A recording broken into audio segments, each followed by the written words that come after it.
If thoughts attract reality, it's not because thoughts magically rearrange matter on command, it's because thoughts tune perception, behavior, and decision-making, which then shape outcomes. Think of the mind as a filter plus amplifier. Whatever you consistently think, you notice more. What you notice more, you respond to more. What you respond to more, you practice. What you practice, you become skilled at. What you become skilled at shows up in your life. This loop runs whether you are aware of it or not. Doubt is a self-reinforcing loop. Doubt isn't neutral, it's a search query. When you doubt, your brain looks for evidence of risk, failure, inconsistency. You unconsciously down-regulate effort and openness, you hesitate, delay, or half-commit. Outcomes come back weak or mixed. The mind says, "See, I was right to doubt." Now the doubt feels proven, not just imagined. Nothing mystical here, this is cognitive reinforcement. Optimism works the same way, but feels like magic. Optimism also runs a loop, but in the opposite direction. When you hold optimistic expectancy, the brain searches for opportunities, patterns, openings. You act earlier, more fluidly, more consistently. You tolerate temporary discomfort better. Others respond more positively to your energy and clarity. Small wins stack. After repetition, optimism stops feeling like hope and starts feeling like knowing.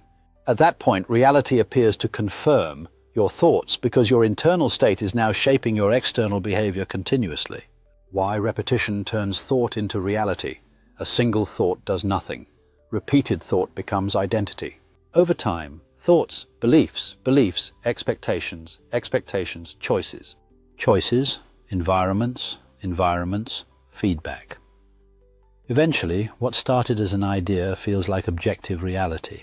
This is why people say, "This always happens to me." They're not cursed, they're conditioned. The body joins the process. Strong repeated thoughts don't stay in the head.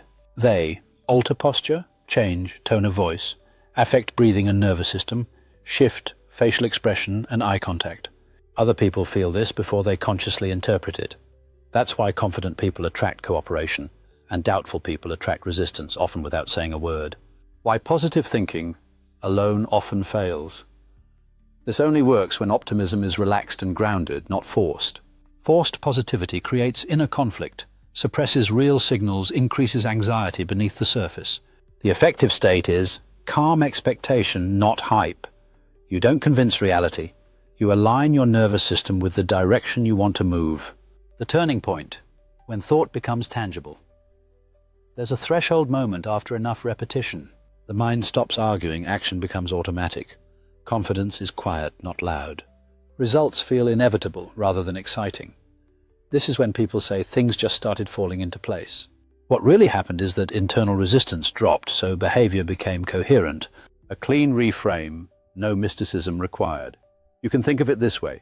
Thoughts don't attract reality. Coherence attracts outcomes. When your thoughts, emotions, body, and actions point in the same direction long enough, reality has no choice but to respond. A simple test you can run for the next 7 days. Don't force positive thoughts. Instead, notice which thoughts you rehearse. Ask, what future does this thought train me for? You'll see very quickly that your life is echoing your inner rehearsal. Bottom line, doubt and optimism are not just feelings. They are training programs for the mind and body. Run one long enough, and it becomes the world you live in.